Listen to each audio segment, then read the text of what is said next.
The recipe that I'm going to make today is called chicken fricassee. And what this is a savoury chicken in a thickened gravy that's good to be served with rice or new potatoes, green vegetables and crusty bread. The recipe is quite simple, so I'm going to show you what you need to get ready. To start with, you're going to actually have to make the coating that's going to go on the chicken. So you need to get some plain flour, and you're going to need just about a tablespoon of that. I'm going to place it into a plastic bag that's just resting inside a bowl for now, because later on I'm going to toss the chicken into here and give it a stir around to mix. You're then going to need, I've actually got something called chicken seasoning, about a teaspoon of that or a good sprinkle. Now it's possible that you may not have that at home, but something like paprika will add the same sort of colour, that's what you're looking for. Also, a reasonable amount of salt and some pepper. So that's that section ready in the bag, so that when I add my chicken later, it's going to be easy for me to toss. The other thing that I've prepared already is a chicken or a vegetable stock cube made up with a cup of water, which is about 250 millilitres of boiling water, and I'm going to put that to one side as well. I've done these in advance so that when I then go on to do my chicken and bacon, I'm not going to have dirty hands. Okay, on to the bacon then. I find it easiest to actually cut bacon into small pieces if you use a pair of scissors. So I'm just going to cut off any excess fat. And then I'm just going to cut it into small squares. Make sure you use the normal meat board that you would use at home to avoid cross-contamination. And the same with this piece. The bacon in my case is smoked, but you don't have to use smoked. And if you don't eat pork bacon, you could of course use turkey bacon, or you could miss it out altogether. It doesn't really matter. It just adds a little bit more flavour into it.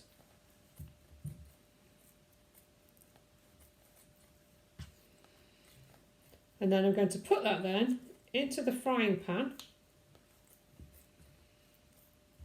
with just a tiny bit of oil that I've got heating up. So I put the bacon into the hot pan with some oil, and you can see now that it's going to start to fry. And I need to fry it until it turns a nice crispy brown colour, and then I'm going to remove it from the pan, and I'm going to use the same pan and the same oil to cook the chicken. So the bacon has now browned, and I'm just going to use a slotted spoon now to remove it from the pan and leave it to drain on a plate. So I've got the chicken that I'm going to use. This is 2 quite decent sized chicken breasts, which will be fine for my family, which is 3. And all I'm going to do is to cut it into even sized pieces using a sharp knife. Once I've done that, then I can put it into the seasoned flour that we already have and give that a shake around.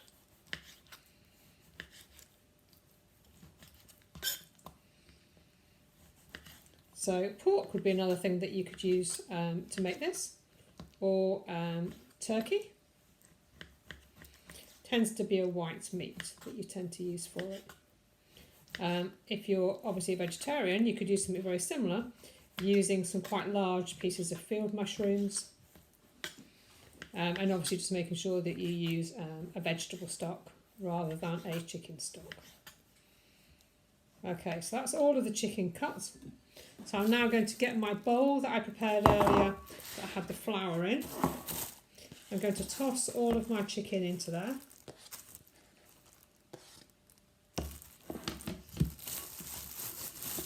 And then I'm going to shake that around so that I coat all of the chicken with the flour.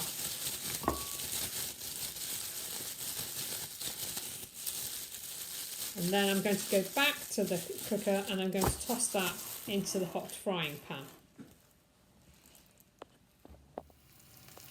Okay, I've just tossed the chicken then into the pan with hot oil. I'm going to mix that round now.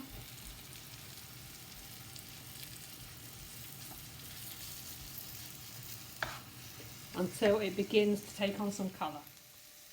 On the whole now you can see that it's started to brown. So at this stage I'm going to add into it my stock. Now it's going to sizzle because the pan is very, very hot and it's had a lot of dry heat added into it. So I'm going to add probably about 3/4 of the jug full that I actually have. And then I'm going to add onto it the lid. And I'm going to leave it there now for probably about 5 minutes. The next stage then is going to be for me to prepare the onions and the mushrooms to go in it. So I'm going to cut both ends off my onion, cut it down the centre and peel it. And then I'm going to cut this into long strips rather than into a dice. So that's the skin gone. So I'm just going to very carefully cut it along into semicircles. If you want it diced instead, that's entirely up to you.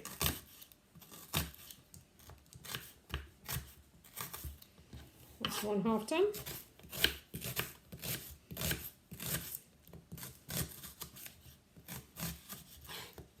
Let's pop it over and do the other half. Okay. And next then I'm going to use some mushrooms and I'm just going to slice these very finely. I've chosen butter mushrooms, but you can have anything. If you like peppers, of course, you could put peppers in. If they're particularly big, you might want to just pop them in half and then slice them across. And equally, if they're tiny, you could just cut them into quarters.